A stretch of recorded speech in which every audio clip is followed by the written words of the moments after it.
అపోస్తలుడైన పౌలు కొరింథీయులకు రాసిన 2వ పత్రిక 13వ అధ్యాయము.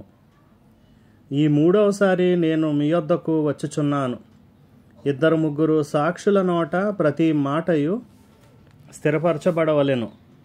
నేను మునుపు చెప్పితిని, నేనిప్పుడు మీ యొద్ద లేకున్నను రెండవసారి మీ యొద్దనున్నట్టుగానే మునుపటి నుండి పాపము చేయుచుండిన వారికిని మిగిలిన వారికి అందరికిని ముందుగా తెలియజేయనదేమనగా, నేను తిరిగి వచ్చిన ఎడల కనికరము చూపను. క్రీస్తు నాయందు పలుకుచున్నాడని రుజువు కోరుచున్నారా? ఆయన మీ ఎడల బలహీనుడు కాడు గాని మీ అందు శక్తిమంతుడై ఉన్నాడు. బలహీనతను బట్టి ఆయన సిలువ వేయబడెను గాని దేవుని శక్తిని బట్టి జీవించుచున్నాడు.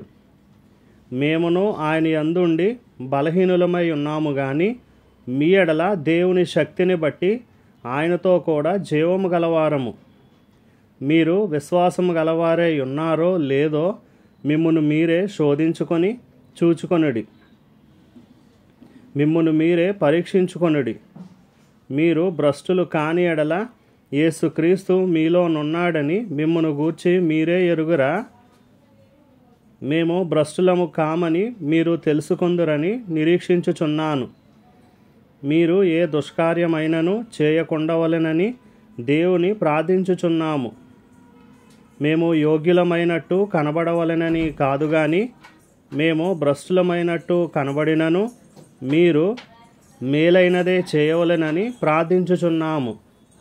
మేము సత్యమునకు విరోధముగా ఏమీ చేయనేరము గాని సత్యము నిమిత్తమే సమస్తమును చేయుచున్నాము. మేము బలహీనులమై ఉన్నను మీరు బలవంతులై ఉండిన ఎడల సంతోషించదము.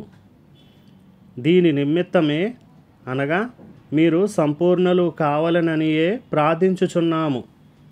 కాబట్టి నేను మీ యొద్దకు వచ్చినప్పుడు పడద్రోయుటకు కాక మిమ్మును కట్టుటకే ప్రభువు నాకు అనుగ్రహించిన అధికారము చొప్పున కాఠిన్యము కనుపరచకుండునట్లు దూరముగా ఉండగానే ఈ సంగతులు వ్రాయుచున్నాను.